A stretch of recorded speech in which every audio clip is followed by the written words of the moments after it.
आखिर जिंदगी में असली सुखी कौन सा व्यक्ति है? इस विषय पर गौतम बुद्ध की बेहद ही प्रसिद्ध कहानी की शुरुआत करते हैं। हम हमेशा उन चीजों के पीछे भागते रहते हैं जो हमारे पास नहीं है।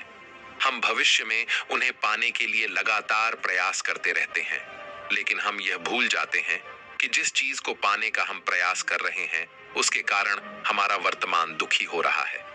हमारे वर्तमान की सारी खुशियां हमसे छिन रही हैं। इस कहानी में आप यह समझ पाएंगे कि किस प्रकार आपका जो वर्तमान है वही सर्वश्रेष्ठ समय है। इस समय को आपको भरपूर ढंग से जीना चाहिए, क्योंकि यह समय जो आज आपके पास है वह दोबारा नहीं लौटने वाला। बहुत समय पहले की बात है। एक नगर में एक बहुत ही गरीब व्यक्ति रहता था। वह जब भी किसी धनी व्यक्ति को देखता तो वह मन ही मन बोलने लगता और कहता, हे भगवान, तूने मुझे इतना गरीब क्यों बनाया? इन अमीर व्यक्तियों को देखो, ये लोग कैसे ढंग से खेल रहे हैं, जीवन का आनंद ले रहे हैं, और एक मैं हूं जो हर रोज एक एक पैसे के लिए तरस जाता हूं।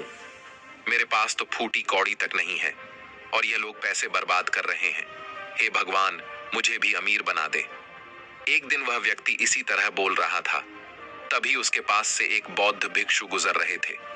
उन भिक्षु ने उस गरीब व्यक्ति की सारी बातें सुन ली और तभी वह बौद्ध भिक्षु उस व्यक्ति से कहते हैं, क्या बात है भंते, तुम इतने परेशान क्यों हो? तुम इतने दुखी क्यों लग रहे हो? क्या कोई तकलीफ है तुम्हें? तभी वह व्यक्ति कहता है, हे गुरुदेव, मैं बहुत दुखी हूं, मैं बहुत गरीब हूं। मेरे पास तो खाने तक के लिए पैसे नहीं बचते। मैं एक एक पैसों के लिए तरस जाता हूं। इस दुनिया में मेरा कोई नहीं। मैं सुखी होना चाहता हूं। मुझे सुखी होना है, मुझे अमीर होना है। हे गुरुवर, क्या आप मुझे कोई ऐसा उपाय बता सकते हैं जिससे मैं जल्द से जल्द अमीर हो जाऊं और मेरे पास किसी चीज की कोई कमी ना रहे? उस व्यक्ति की यह बात सुनकर उन बौद्ध भिक्षु ने उस व्यक्ति की तरफ ध्यान से देखा और फिर उस व्यक्ति को कहते हैं, भंते, तू मेरे साथ चल। इतना कहकर वह भिक्षु उस गरीब व्यक्ति को एक अमीर व्यक्ति के घर ले गए। उस अमीर के घर को देखकर उस गरीब व्यक्ति की आंखें फटी की फटी रह गईं। उस गरीब व्यक्ति ने उन भिक्षु से कहा, हे गुरुवर, इतना अमीर होने के लिए तो मैं कुछ भी कर सकता हूं। यदि मेरे पास इतने पैसे हो तब तो क्या ही बात है। इस घर में तो कितना आनंद आता होगा। तभी वह भिक्षु मुस्कुराने लगे और उस गरीब व्यक्ति से कहते हैं, इसीलिए तो मैं तुम्हें यहां पर लाया हूं। इतना कहते हुए भिक्षु उस व्यक्ति को उस घर के मालिक के पास ले जाते हैं और उस अमीर व्यक्ति से कहते हैं, तुम्हारे पास तो इतनी धन दौलत है, इतना आलीशान घर और सारे ऐश ओ आराम है, क्या तुम सुखी हो? तभी व्यक्ति जरा सा मायूस होकर उन बौद्ध भिक्षु से कहता है, हे गुरुवर, कैसा सुख? केवल धन दौलत होने से सुख तो नहीं आ जाता। मैं तो जन्म से ही अंधा हूं और एक अंधे के जीवन में सुख कैसे हो सकता है? सुखी तो वे लोग हैं जिनके पास आंखें हैं, जो लोग इस संसार को देख पा रहे हैं, इसकी खूबसूरती को आंख भर के निहार पा रहे हैं। हे गुरुवर, मैं तो बस इतना ही चाहता हूं कि केवल मुझे कुछ पलों के लिए ही सही, लेकिन इस संसार को देखने का अवसर प्राप्त हो। मैं कम से कम एक बार अपने माता पिता, अपने रिश्तेदारों को देख सकूं, और इसके लिए चाहे मुझसे मेरी कोई पूरी दौलत ही क्यों ना ले ले, मैं देने के लिए तैयार हूं। मैं इतना दुखी हूं जितना दुखी और कोई नहीं हो सकता। हे ईश्वर, आपने मुझे अंधा क्यों बनाया? तभी उन बौद्ध भिक्षु ने उस गरीब व्यक्ति की ओर इशारा करते हुए कहा, तुम्हारे पास एक बहुत दिग्गज अवसर है। यदि तुम चाहो तो केवल अपनी आंखें देकर तुम इस अन्य व्यक्ति की सारी धन दौलत ले सकते हो और उसके बाद तुम भी अमीर बन जाओगे। तुम भी सुखी हो जाओगे, तुम्हें तुम्हारा सुख मिल जाएगा और इस अंधे व्यक्ति को उसका सुख प्राप्त हो जाएगा। तभी वह गरीब व्यक्ति कहता है, नहीं नहीं गुरुजी, आप ये क्या कह रहे हैं? बिना आंखों के मैं अमीर होकर क्या करूंगा? ना गुरु, ना मैं अपनी आंखें नहीं दूंगा। तभी वह बौद्ध भिक्षु उस गरीब व्यक्ति से कहते हैं, एक बार फिर से सोच लो, इतना अच्छा अवसर तुम्हें दोबारा नहीं मिल पाएगा। तभी वह गरीब व्यक्ति कहता है, यदि आपके पास कोई और मार्ग है तो बताइए, अन्यथा मैं अपने घर चलता हूं। तभी वह भिक्षु उस युवक से कहते हैं, ठीक है, ठीक है, यदि तुम अपनी आंखें नहीं देना चाहते तो कोई बात नहीं, हम कोई और रास्ता निकाल लेते हैं। तभी वह बौद्ध भिक्षु उस व्यक्ति का हाथ धरकर उसे एक और धनी व्यक्ति के घर ले जाता है। इस धनी व्यक्ति का घर पहले वाले धनी व्यक्ति से और भी ज्यादा विशाल था। यह देखकर वह गरीब व्यक्ति कहता है, अरे अरे, इतना आलीशान घर मैंने आज तक नहीं देखा था। तभी वह बौद्ध भिक्षु उस गरीब व्यक्ति को उस धनी व्यक्ति के पास ले जाते हैं और उस धनी व्यक्ति से कहते हैं, आप तो बहुत सुखी होंगे, आपके पास इतना आलीशान घर है, इतनी धन दौलत है, सारे ऐशो आराम है, आपको तो किसी चीज की कोई कमी नहीं, आप अवश्य ही बहुत सुखी होंगे। तभी वह धनी व्यक्ति मायूस होकर उन बौद्ध भिक्षु से कहता है, आप यह कैसी बातें कर रहे हैं? आप तो जानते हैं कि मेरे दोनों हाथ काम नहीं करते, मैं अपाहिज हूं। यह जो इतनी धन दौलत आप देख रहे हैं, इन्हें देखकर भी मैं अपने हाथ वापस नहीं ला सकता। तो ऐसे में यह धन दौलत मेरे किस काम की? इससे तो अच्छा होता कि ईश्वर ने भला ही मुझे गरीब बनाया होता, लेकिन कम से कम मेरे दोनों हाथ मुझे सही दे देता। ना जाने भगवान ने मुझे क्यों अपाहिज बना दिया। जितना दुखी मैं हूं, उतना दुखी और कोई नहीं होगा। तभी एक बार फिर उन बौद्ध भिक्षु ने उस गरीब व्यक्ति की ओर इशारा करते हुए कहा, भंते, तुम्हारे पास एक और मौका है। यदि तुम चाहो तो अपने दोनों हाथ देकर इस अमीर व्यक्ति की सारी धन दौलत ले सकते हो। क्या कहते हो? क्या तुम तैयार हो? और अब की बार तो तुम्हें आंखें भी नहीं देनी होगी, तुम्हारी आंखें तुम्हारे साथ ही रहेंगी। तभी वह गरीब व्यक्ति उन बौद्ध भिक्षु से कहता है, अरे महाराज, आप ये क्या कह रहे हैं? एक अपाहिज होकर मैं इस धन दौलत का क्या करूंगा? क्या आपके पास कोई ऐसा अमीर व्यक्ति नहीं है जिसका पूरा शरीर भी स्वस्थ हो और उसके पास बेशुमार धन दौलत भी हो? तभी वह बौद्ध भिक्षु उस व्यक्ति का हाथ धर करके उसे तीसरे अमीर व्यक्ति के पास ले जाते हैं। उस अमीर व्यक्ति के पास उसका अपना महल था। यह देखकर वह गरीब व्यक्ति उन बौद्ध भिक्षु से कहता है, हे गुरुवर, ये तो अवश्य ही बहुत सुखी होगा। इसके पास तो इतना आलीशान महल है, इसके पास तो इतनी सारी धन दौलत है, ये अवश्य ही बहुत खुश रहते होंगे, इनका जीवन तो आनंद में होगा। तभी वह बौद्ध भिक्षु उस गरीब व्यक्ति को उस धनी व्यक्ति के पास ले जाते हैं और फिर उस धनी व्यक्ति से कहते हैं, आप तो अवश्य ही खुश रहते होंगे, क्योंकि आपके पास इतना आलीशान महल है, इतनी सारी धन दौलत है, आपके पास तो सारी सुख सुविधाएं भी हैं, आपका जीवन तो आनंद में बीतता होगा। इसके जवाब में वह अमीर व्यक्ति कहता है, हे गुरुवर, कैसा आनंद! मुझ जैसा दुखी इस दुनिया में और कोई नहीं होगा। मैं आज बहुत दर्द में हूँ। मेरी पत्नी ने मुझे धोखा दे दिया है। वह किसी और से प्रेम करती है जो मुझसे भी अमीर है। आज मुझे समझ आया कि यह धन दौलत कभी किसी को सुख दुख नहीं दे सकती, और जब मन में दुख हो तो यह धन दौलत किस काम की। मुझसे सुखी तो वह गरीब इंसान होगा जिसकी पत्नी कम से कम उसके साथ तो है, वो उसके साथ वफादार तो है। आज मैंने तय कर लिया है कि मैं अपनी पत्नी और उसके प्रेमी की हत्या कर दूंगा। ये सुनकर वह भिक्षु उस अमीर व्यक्ति से कहते हैं, इससे पहले कि तुम ऐसा कदम उठाओ, कम से कम मुझे भोजन तो करवा दो।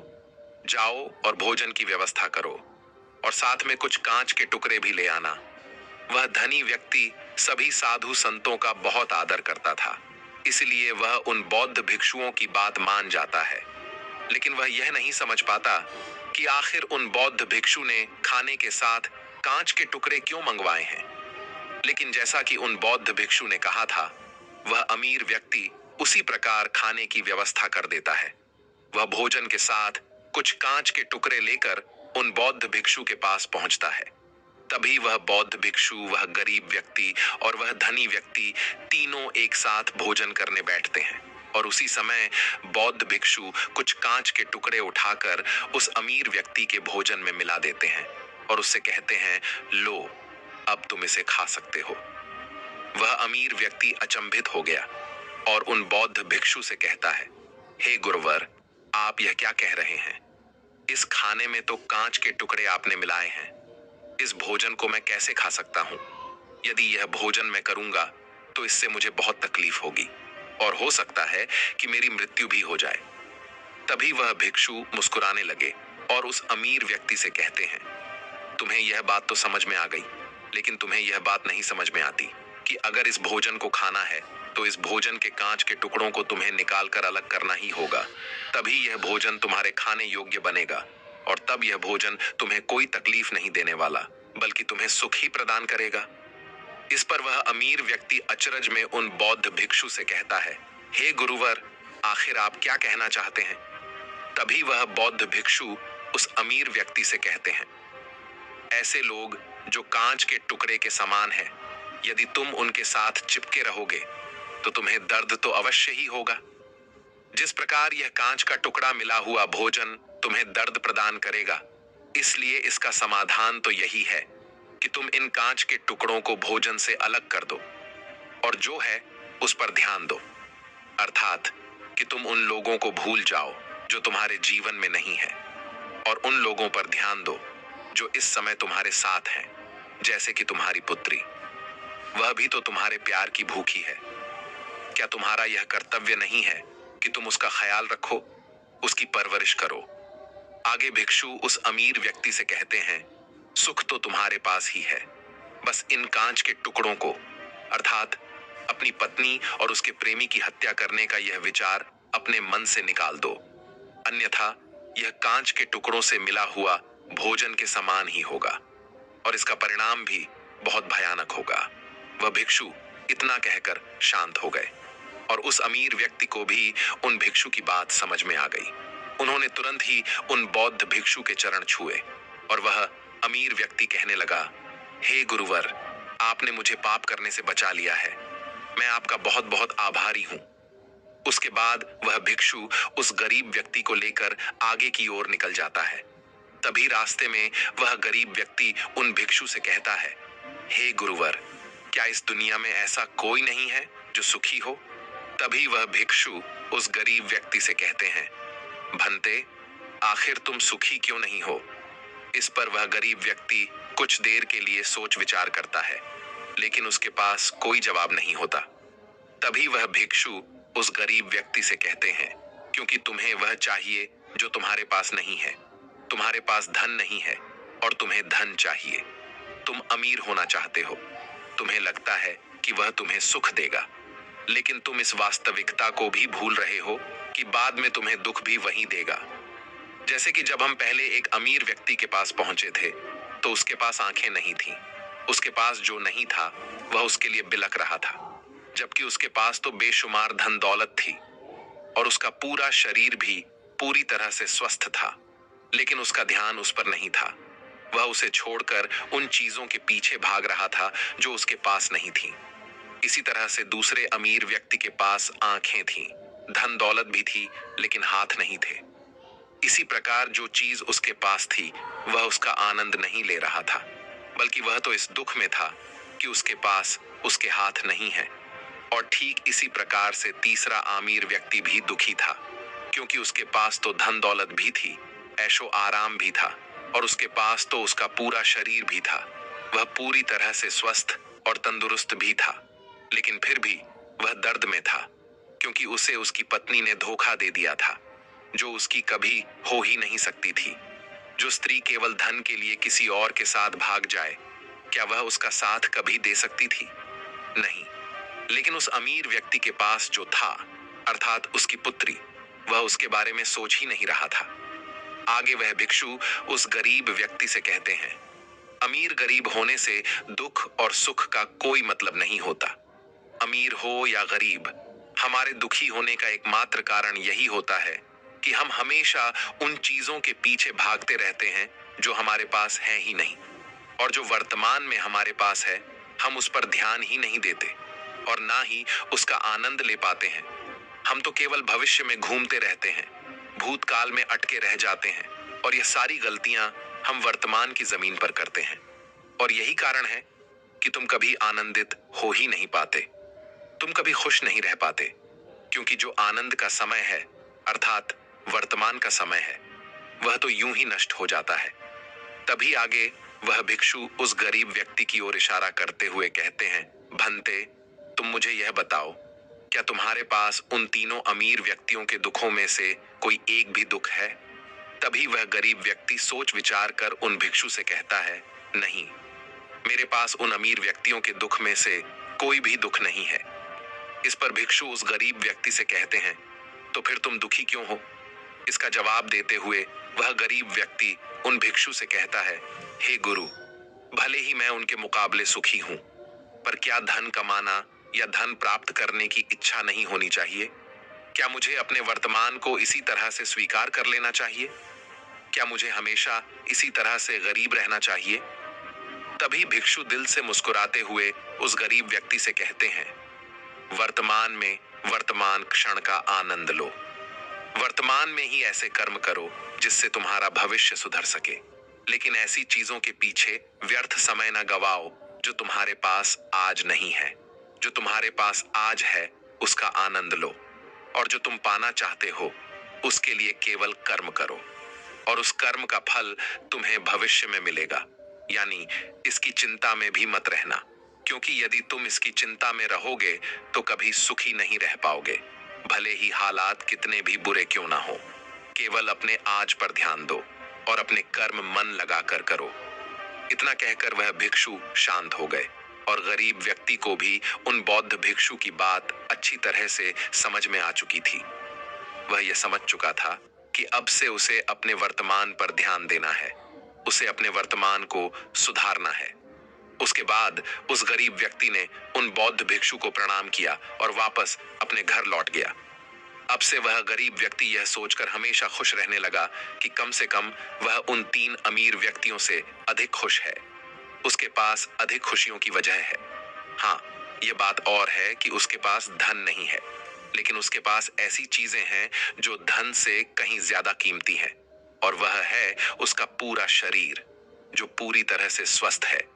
दोस्तों, मैं उम्मीद करता हूं कि यह कहानी सुनने से आपके जीवन में अच्छे बदलाव आए होंगे। आपको इस वीडियो से क्या सीखने मिला, ये कमेंट करके जरूर बताइए, और अपने परिवार, दोस्तों या आपके करीबी इंसान के साथ यह कहानी शेयर करके उन्हें भी इस ज्ञान से परिचित करवाएं। बाकी अगर आपको यह वीडियो दिल से अच्छी लगी हो तभी इस वीडियो को लाइक कर देना, और आपने अब तक इस चैनल को सब्सक्राइब ना किया हो तो चैनल को सब्सक्राइब भी जरूर कर देना। आपका हर दिन शुभ हो और खुशियों से आपका जीवन भरा रहे। धन्यवाद। नमो बुद्धाय। चलिए बढ़ते हैं दूसरी कहानी की तरफ। इस कहानी में एक अजीब सा रहस्य बताया गया है, जिससे आप अपने अवचेतन मन की शक्ति को इस्तेमाल करके जिंदगी की कठिन से कठिन सफलता आसानी से प्राप्त कर सकते हैं। कैसे अपने अवचेतन मन की शक्ति को इस्तेमाल करना है, इसकी विधि क्या है, इस विषय पर हम आज एक अद्भुत कहानी आपको सुनाएंगे। दोस्तों, हमारा जो चेतन मन होता है उससे करीब 9 गुना अधिक ताकतवर हमारा अचेतन मन होता है। अगर 1 गुना ताकत हमारे चेतन मन के पास है तो इसका अर्थ यह हुआ कि उससे 9 गुना अधिक ताकत हमारे अवचेतन मन के पास है, क्योंकि अवचेतन मन ही हमारे पूरे शरीर को नियंत्रित करता है। चेतन मन हमारे दिमाग का एक हिस्सा है जो हमारे विचारों और भावनाओं से प्रेरित होता है, और हमारा चेतन मन ही तर्क वितर्क करने में हमारी मदद करता है। लेकिन दूसरी तरफ हमारा अवचेतन मन यह तर्क वितर्क नहीं करता। यह उस जानकारी को ग्रहण कर लेता है जो इसे चेतन मन देता है। इसीलिए जैसा हम अपने अवचेतन मन में सोचते हैं वैसे ही हम बनते चले जाते हैं। क्या आपने कभी इन बातों पर विचार किया है कि कोई व्यक्ति दुखी क्यों है और वहीं पर दूसरा व्यक्ति इतना सुखी क्यों है? एक व्यक्ति सुख और समृद्धि से भरा हुआ है, वहीं पर दूसरा व्यक्ति इतना गरीब और दुखी क्यों है? एक व्यक्ति भयभीत है जबकि दूसरा व्यक्ति आस्था और विश्वास से भरा हुआ है। एक व्यक्ति आलीशान महलों में रहता है, वहीं पर दूसरा व्यक्ति गरीब और टूटी फूटी कुटिया में रहता है। कोई बहुत सफल है तो कोई असफल। कोई व्यक्ति जरा सी मेहनत करके सफलता प्राप्त कर लेता है, और वहीं पर कोई दूसरा व्यक्ति जीवन भर मेहनत करने के बाद भी असफल ही रह जाता है। तो आखिर इन सब चीजों का कारण क्या है? क्या आपने कभी इन पर विचार करने की कोशिश की है? हमारे जीवन में जो भी अच्छा है वह हमारे चेतन मन पर निर्भर करता है। अर्थात यदि आप अपने चेतन मन में यह बात भरेंगे कि मेरे साथ जो कुछ भी होगा वह अच्छा होगा, मेरे साथ जो कुछ भी हो रहा है वह अच्छा हो रहा है, और मैं एक दिन कामयाब जरूर बनूंगा, तो आप अवश्य ही अपने जीवन में कामयाब बन जाएंगे। वहीं पर यदि आप अपने अवचेतन मन में बुरी बुरी बातें रखेंगे, अर्थात नकारात्मक बातें कहेंगे, तो आपके जीवन में केवल नकारात्मकता ही भर जाएगी। और आपके साथ कुछ भी अच्छा नहीं होगा। आप जहां जाएंगे वहां पर आपके हाथ केवल असफलता ही लगेगी। आप हमेशा निराश और परेशान ही रहेंगे, लेकिन उनका हल आपको कभी नहीं मिल पाएगा। इसलिए यदि आप भी अपने मन को अच्छी तरह से जानना चाहते हैं, वह सेवा काम करवाना चाहते हैं जो आप चाहते हैं, उसे अपने नियंत्रण में रखना चाहते हैं, तो इस कहानी को अंत तक जरूर देखिएगा, क्योंकि इस वीडियो में आपको ऐसी महत्वपूर्ण जानकारियां मिलेगी जिसकी मदद से आप अपना जीवन अच्छे से जी सकते हैं। आप जो चाहे उसे हासिल कर सकते हैं। आप जिस भी लक्ष्य को प्राप्त करना चाहते हैं उसे आप प्राप्त कर सकते हैं।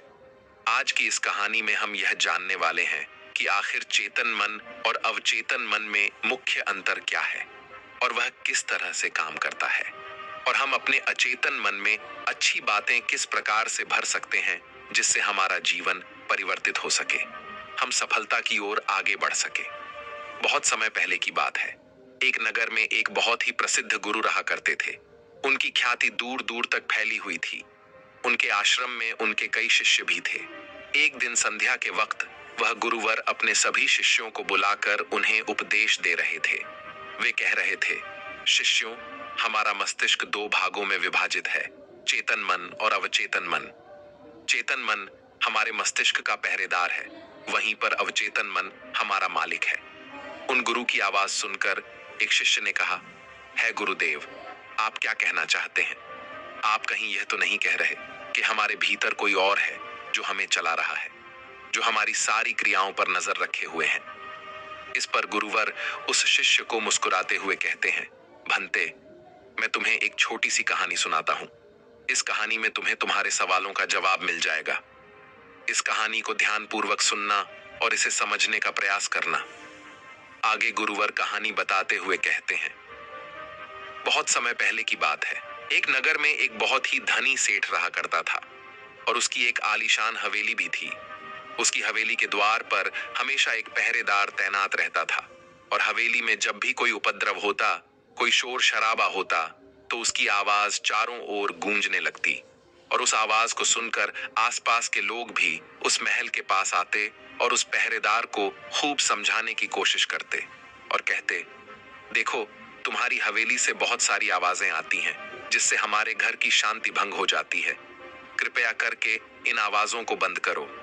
आखिर इस शोर शराबे में क्या रखा हुआ है? इस तरह से हल्ला करके तुम अपना जीवन कैसे शांति से बिता सकते हो? इस पर वह पहरेदार जवाब देते हुए कहता है, देखो भाई, मैं जानता हूं कि शोर करना बुरी बात है, लेकिन मैं क्या करूं? मैं भी इससे बहुत परेशान हूं। जो भी आवाजें होती हैं वह हवेली में होती है, इससे मेरी भी शांति भंग होती है। लेकिन आप मुझे क्यों समझा रहे हैं? इसका कारण मैं तो नहीं, इसका कारण तो मेरा मालिक है। आप उसे जाकर समझाइए। यह बात सुनकर लोग भी यह बात समझ जाते हैं कि बात तो सही है। आखिर इसमें इस पहरेदार की क्या गलती है? यह तो केवल अपना काम कर रहा है। गलती तो मालिक ही है।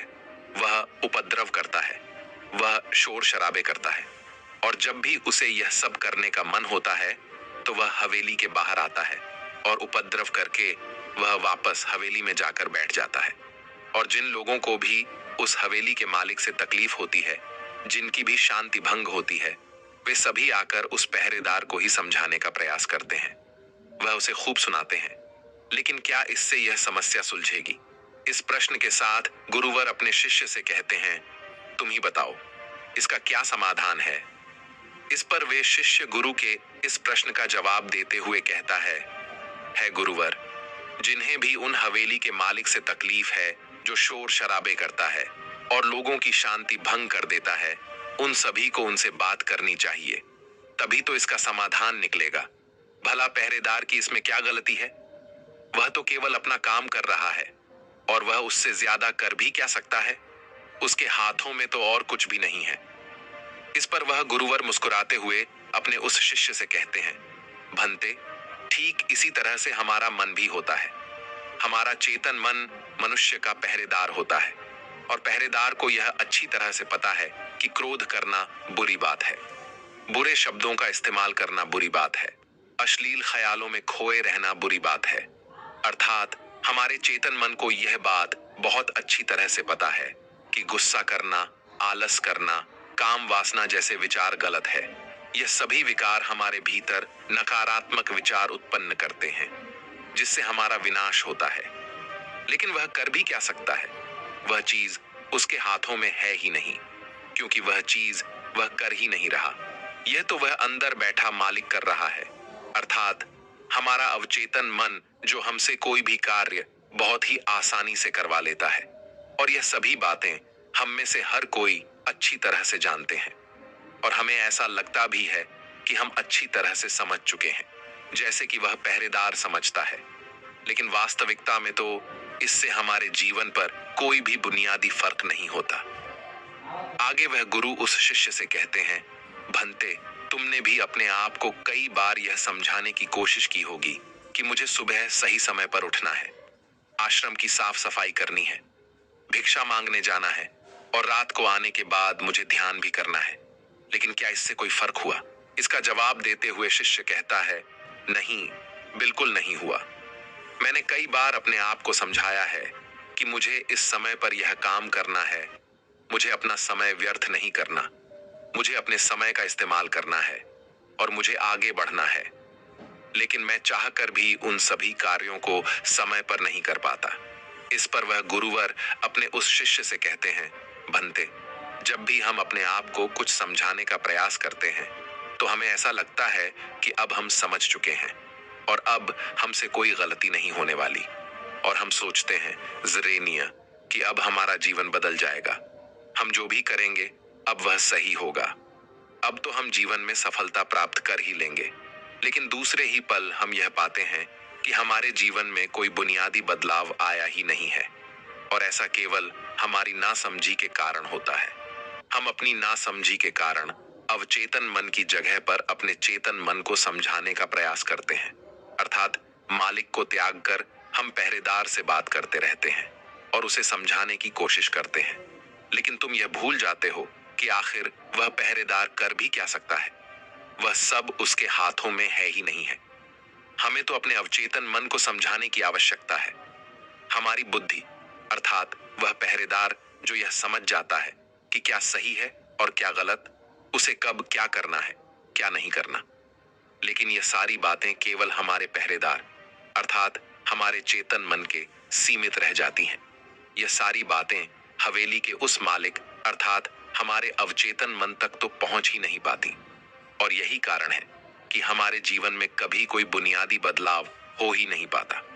ठीक उसी प्रकार जैसे कि यदि आपसे कोई कहता है कि पौधे में पानी भरोगे तो वह पौधा एक दिन वृक्ष होगा और फिर उसमें फल आएंगे, और आप उस बात को मान लेते हैं और उस पौधे में पानी भी देते हो, लेकिन आप पौधे की पत्तियों पर पानी देते हो और सोचते हो कि इसमें फल आएंगे।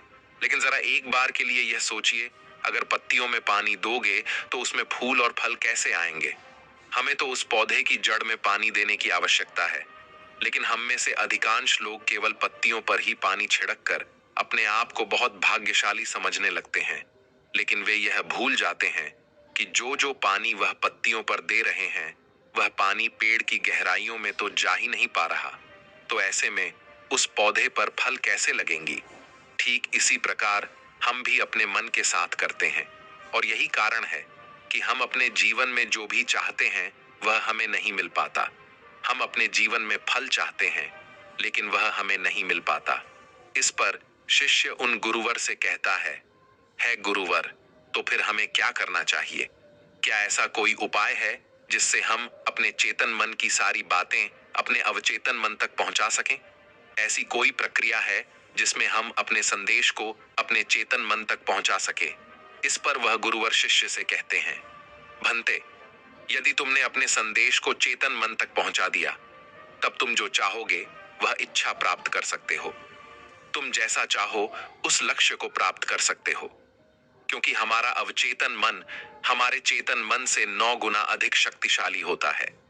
आपने कभी ना कभी यह देखा ही होगा कि एक मनोवैज्ञानिक जब किसी के मन के गुप्त राज को जानने की कोशिश करता है, तब वह मनोवैज्ञानिक जब उसके मन की बात को बाहर निकलवाना चाहता है, उसके अतीत में जो भी घटना घटी है उसमें साफ साफ रूप से प्रवेश करना चाहता है, तो इसके लिए वह हाइप्नोसिस का उपयोग करते हैं। और आप में से अधिकांश लोगों ने इस प्रक्रिया को देखा ही होगा। इस प्रक्रिया का प्रयोग करके मन की सारी सूचनाएं अपने आप ही बाहर निकलती हैं। इस प्रकार किसी के भी मन को काबू में करके हम उससे जो चाहे वह कार्य करवा सकते हैं। हाँ, अब आपके मन में यह भी प्रश्न उठ रहा होगा कि शायद वह सभी हमारे अवचेतन मन की चाल को समझते हैं। वह इसे अच्छी तरह से जानते हैं कि उसे किस तरह से अपने काबू में किया जाता है। तो इसका जवाब बहुत ही सीधा और सरल है, और इसका जवाब है हाँ, क्योंकि उन्होंने इसके ऊपर कई बार प्रयोग किया है और वह इसमें इतने निपुण हो जाते हैं कि वह किसी भी दूसरे मन पर अपना काबू कर सकते हैं। और अगर आप भी अपने अवचेतन मन की बात को समझते हैं, अपने मन की चाल को समझते हैं, तो आप भी अपने ही नहीं बल्कि किसी दूसरे के मन को भी वश में कर सकते हैं। आगे गुरुवर अपने उस शिष्य से कहते हैं, भंते, अपने अचेतन मन तक संदेश पहुंचाने के लिए आपको अपने चेतन मन को शांत करना होगा, उसे सुलाना होगा। और ऐसा इसीलिए क्योंकि हमारा चेतन मन तर्क वितर्क करने में माहिर है। वह एक पहरेदार है, वह हमारी रक्षा के लिए हमेशा तैनात रहता है।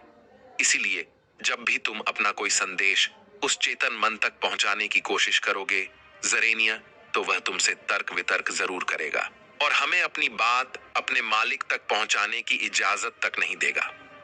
जब तक कि हम अपनी बात अपने चेतन मन को अच्छी तरह से समझा नहीं देते या उसे शांत नहीं कर देते, तब तक वह हमें उस हवेली में घुसने नहीं देगा। क्योंकि हमारी सामान्य बुद्धि अर्थात हमारा चेतन मन तर्क वितर्क करने में माहिर होता है, और यही कारण है कि हम में से अधिकांश लोग अपने अचेतन मन तक एक साफ और स्पष्ट संदेश पहुंचा ही नहीं पाते, और इसी कारण हम अपने अचेतन मन को भी अच्छी तरह से समझ नहीं पाते।